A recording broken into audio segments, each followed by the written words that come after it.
नमस्कार दोस्तों, स्वागत है आप सभी का। मैं पवन शर्मा में आपका हार्दिक स्वागत करता हूँ। देखिए, पिछले लाइव क्लास जो थी उसके अंदर हमारा शेषवावस्था पूरी हो गई थी। उससे पहले के जो वीडियोस थे उसके अंदर जो है अभिवृद्धि और विकास जो है वो कंप्लीट हो चुका था। आज हम बात करने वाले हैं बाल्यावस्था के बारे में। और बाल्यावस्था का मतलब होता है अवधि जो उसकी होती है, समय जो इसका होता है वो कितना होता है, 6 से 12 वर्ष। आज हम बात करने वाले 6 से 12 वर्ष के बालक के संबंध में कि 6 से 12 वर्ष का जो बालक होता है उसके संबंध में आज हम बात करने वाले हैं। उसका शारीरिक विकास जो हो किस प्रकार से होगा, उसकी विशेषताएं क्या क्या होंगी, और इसके अलावा उसके बारे में हम बात करेंगे कि उसका शिक्षा का स्वरूप कैसा होगा। इन संबंध के बारे में हम बात करेंगे। आज हम बात करने वाले हैं बाल्यावस्था, स्टेज ऑफ चाइल्डहुड। अवधि जो होती है वो हमारी कितनी है, 6 से 12 वर्ष। देखिए, बाल्यावस्था को अगर हमें समझना है, देखिए इस वीडियो का बहुत ध्यान से समझ लीजिए। बाल्यावस्था से बहुत प्रश्न आते हैं, कई बार प्रश्न आते हैं। एक प्रश्न आता है खिलौने की आयु, खिलौने की आयु। बाल्यावस्था से एक प्रश्न आता है खिलौने की आयु, बार बार प्रश्न आता है। इसके बारे में हम विस्तार से बात करेंगे। खिलौने की आयु किस अवस्था को कहा जाता है। एक प्रश्न आता है समलैंगिकता की आयु की आयु। बाल्यावस्था के संबंध में जो मुख्य प्रश्न बनते हैं उसके बारे में हम बात करते हैं। खिलौने की आयु किस अवस्था को कहा जाता है, समलैंगिकता की आयु, समलैंगिकता का काल कह सकते हैं। इसके अलावा समूह की आयु, इसको हम कह सकते हैं टीन एज,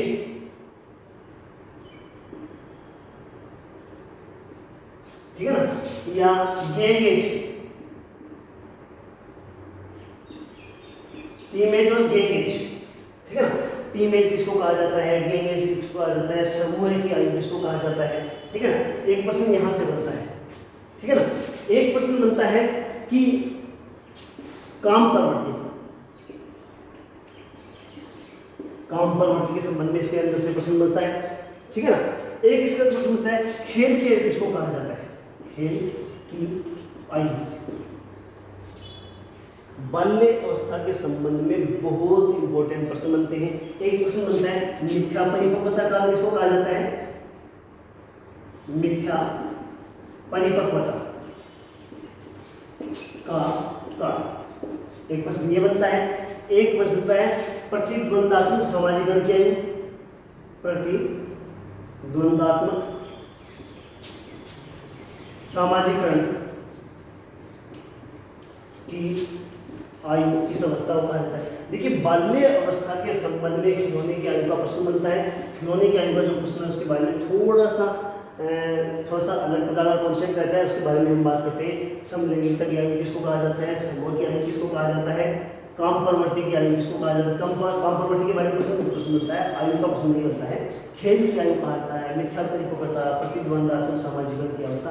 तो इन सबको समझने के लिए हम इसके जो मूल प्रवृत्ति होती है, हमने बात की थी कि शेषवावस्था में बच्चे का जो व्यवहार होता है वो कैसा होता है, मूल प्रवृत्ति आधारित होता है। और बाल्यावस्था में बच्चे की जो मूल प्रवृत्ति होती है वो मूल प्रवृत्ति कैसी होती है, किस प्रकार की उसकी मूल प्रवृत्ति होती है, अब उसके संबंध में बात करेंगे। और वहीं से सारे प्रश्नों का जवाब निकालकर हम लेकर आएंगे कि बच्चे का जो है मूल प्रवृत्ति क्या है, उसकी मुख्य विशेषता क्या है, और उसके आधार पर सभी प्रश्नों का क्या होगा, आंसर होगा, हम बात करने वाले हैं। तो सबसे पहले अगर हम बात करते हैं तो बाल्यावस्था की जो प्रवृत्ति होती है, सबसे प्रमुख प्रवृत्ति वो क्या मानी जाती है, खेल माना जाता है। देखिए, एक खेल की प्रवृत्ति, देखिए बाल्य अवस्था में बच्चे की प्रमुख प्रवृत्ति अगर प्रश्न पूछा जाता है, सबसे प्रमुख प्रवृत्ति क्या है, तो खेल है। बाल्य अवस्था में बच्चे के जीवन में खेल के अलावा कुछ भी नहीं होता है, उसके जीवन में सिर्फ क्या है, खेल, ठीक है ना। देखिए, शेषवावस्था के अंदर हमने बात की थी कि बच्चा जो है 0 से 3 वर्ष में बच्चा जो है दूसरे बच्चों में रुचि प्रदर्शित करता है, और 3 से 5 वर्ष के अवस्था में बच्चा दूसरे बच्चों में क्या प्रदर्शित करने लगता है, रुचि प्रदर्शित करने लगता है। रुचि प्रदर्शित क्यों करता है, सिर्फ उसको खेल खेलना होता है। 3 वर्ष के बाद में बच्चे के अंदर जो है बाल्यावस्था, उत्तर शेषवावस्था, या फिर ये कह सकते हैं कि प्रारंभिक बाल्यावस्था का प्रारंभ होता है, और प्रारंभिक बाल्यावस्था के अंदर बच्चे के अंदर खेल की प्रवृत्ति डेवलप होने लगती है। तो बाल्यावस्था की सबसे प्रमुख प्रवृत्ति क्या होगी, खेल।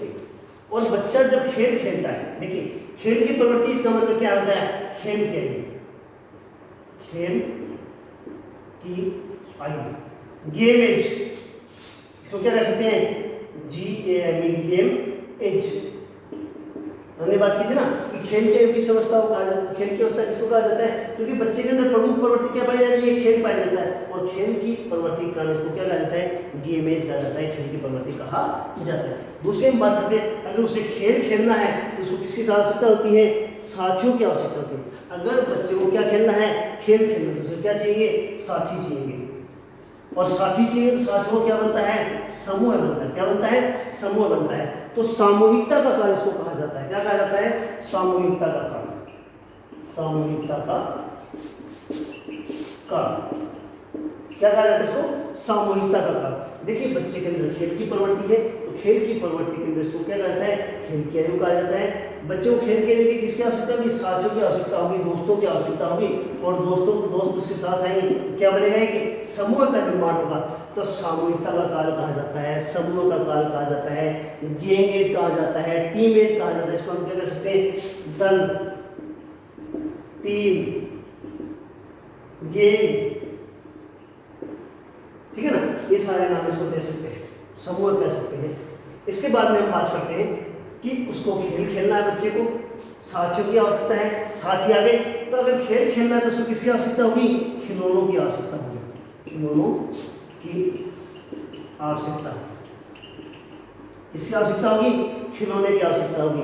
और जब वो खिलौने की आवश्यकता होगी तो खिलौने का क्या करेगा, वो निर्माण करेगा, क्या करेगा, खिलौने का क्या करेगा, निर्माण। देखिए बच्चा खेल खेलता है, खेल खेलता है, इसका मतलब ये तो है नहीं कि हर एक खिलौना उसको घर वाले ला कर देंगे, उसको बहुत सारे खिलौने अपने स्वयं तैयार करने पड़ते हैं, स्वयं बनाने पड़ते हैं, निर्माण करना पड़ता है। और निर्माण करने का इसमें क्या पाई जाती है, सृजनशीलता पाई जाती है, क्या पाई जाती है, सृजनशीलता। यानी सृजनशीलता का काल किसको कहा जाता है, बाल्यावस्था को कहा जाता है। और जब सृजनशीलता होती है तो उसमें चिंतन कैसा पाया जाता है, मूर्त चिंतन पाया जाता है, कैसा पाया जाता है, मूर्त चिंतन। तो मूर्त चिंतन का काल किसको कहा जाता है, बाल्यावस्था को कहा जाता है। ध्यान से समझिए, देखिए हम बाल्यावस्था में कौन कौन से प्रश्न पूछे जा सकते हैं, कहाँ से प्रश्न बन सकते हैं, उन सब के बारे में बात कर रहे हैं।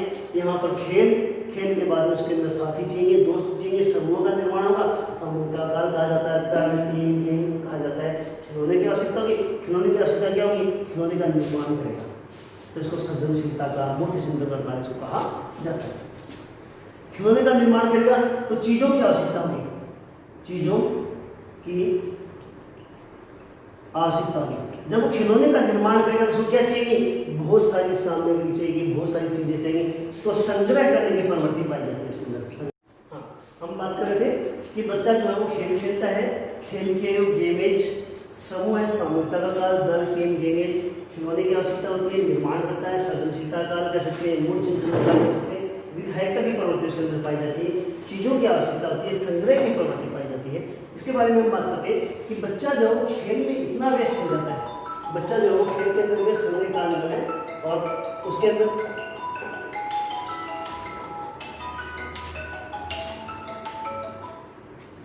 बच्चा जो खेल के अंदर व्यस्त हो जाता है, और खेल के अंदर व्यस्त होने के कारण उसको जो है काम प्रवृत्ति की जो है मंदता पाई जाती है, न्यूनता पाई जाती है, कमी पाई जाती है। यानी खेल में व्यस्त होने के कारण उसके अंदर काम प्रवृत्ति जो है क्या पाई जाती है, मंद पाई जाती है। इसके बाद में एक प्रश्न आता है कि प्राथमिक विद्यालय के किसको कहा जाता है, तो प्राथमिक विद्यालय के किसको कहा जाता है, बाल्यावस्था को कहा जाता है। यानी 6 से लेकर 12 वर्ष तक की आयु जो है वो क्या कहलाती है, प्राथमिक विद्यालय की आयु। प्रारंभिक विद्यालय के लिए कह सकते हैं प्रारंभिक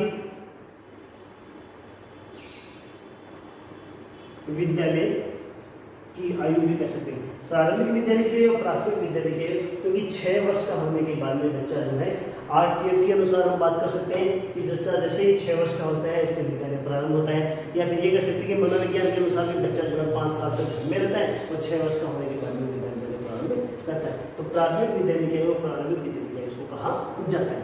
इसके बाद में हम बात करते हैं तार्किक चिंतन। शेष अवस्था में बच्चे के अंदर जो चिंतन पाया जाता है वो तार्किक पाया जाता है, और बाल्यावस्था के अंदर बच्चे में जो चिंतन पाया जाता है वो कैसा होता है, तार्किक चिंतन पाया जाता है। एक इसके अंदर हम बात कर सकते हैं बहिर्मुखी व्यक्तित्व है। शेष अवस्था के अंदर बच्चे का जो व्यक्तित्व अवस्था कैसा होता है, अंतर्मुखी व्यक्तित्व होता है। क्यों होता है? क्योंकि बच्चा बहुत कम लोगों के साथ में रहता है, बहुत कम लोगों के बीच में रहता है, 2, 3, 4 लोगों के बीच में रहता है, उसका सामाजिक विकास कम पाया जाता है। लेकिन बाल्यावस्था में जैसे ही बच्चा आता है, विद्यालय जाने लगता है, मित्रों के साथ खेलने लगता है, तो उसका सामाजिक विकास प्रारंभ होता है। सामाजिक विकास पहले की अपेक्षा तेजी से होने लगता है, और जैसे उसका सामाजिक विकास प्रारंभ होता है, बच्चे के अंदर का व्यक्तित्व कैसा हो जाता है, बहिर्मुखी व्यक्तित्व बन जाता है। एक प्रश्न बनता है कि विकास की मंद गति, विकास की न्यूनता, विकास की धीमी गति किस अवस्था में पाई जाती है? तो ये किसमें पाया जाता है? बाल्यावस्था के अंदर। देखिए शेष अवस्था के अंदर और किशोर अवस्था के अंदर विकास की गति जो होती है वो कैसी होती है? बहुत तेज होती है, मात्रात्मक रूप से ज़्यादा होती है। लेकिन बाल्यावस्था के अंदर विकास जो है एकदम से ऐसे लगता है कि मानव विकास एकदम से रुक गया। बच्चा 5 साल में 6 साल में जितना था उतना ही 9 साल की अवस्था में दिखाई देता है। ऐसा लगता है कि विकास की जो गति होती है एकदम से बंद हो गई। विकास की मंद गति, विकास की धीमी गति, विकास की न्यूनता, ये सब किसमें पाई जाती है? बाल्यावस्था के अंदर पाई जाती है। एक हम बात कर सकते हैं संवेगों का प्रदर्शन व दमन। देखिए संवेगों का दमन शब्द का प्रयोग केवल किसके लिए किया जाता है? बाल्यावस्था के लिए किया जाता है। संवेगों का प्रदर्शन तो सभी अवस्था में होता है, लेकिन दमन किसमें होता है? बाल्यावस्था के अंदर पाया जाता है। बच्चे के अंदर एक प्रवृत्ति पाई जाती है जिससे बच्चे के अंदर खेल की प्रवृत्ति है, और खेल की प्रवृत्ति है तो उसको खेलने के लिए क्या चाहिए? साथियों की, दोस्तों की, मित्रों की आवश्यकता होती है।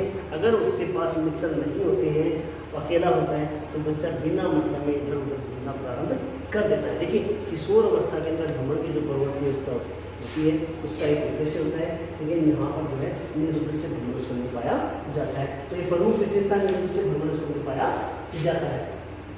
इस प्रकार एक वो विशेषता का करते हैं इस अवस्था में आदत, रुचि व इच्छाओं का निर्माण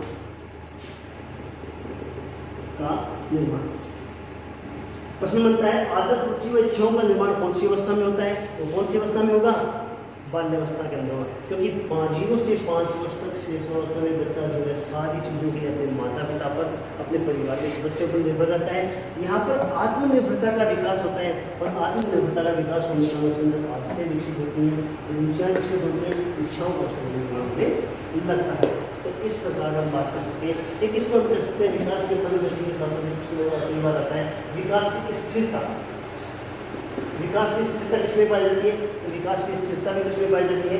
बाल्यावस्था के अंदर पाई जाती है। ये कुछ विशेषताएं थी, उन विशेषताओं के अंदर हमने बात की थी, और आगे हम बात करेंगे शैक्षिक स्वरूप इसका क्या होना चाहिए, और मनोवैज्ञानिकों का इसके संबंध में क्या क्या स्टेटमेंट है, क्या क्या कथन है, बाल्यावस्था को किन किन नामों से पुकारा जाता है, वो हम बात करेंगे।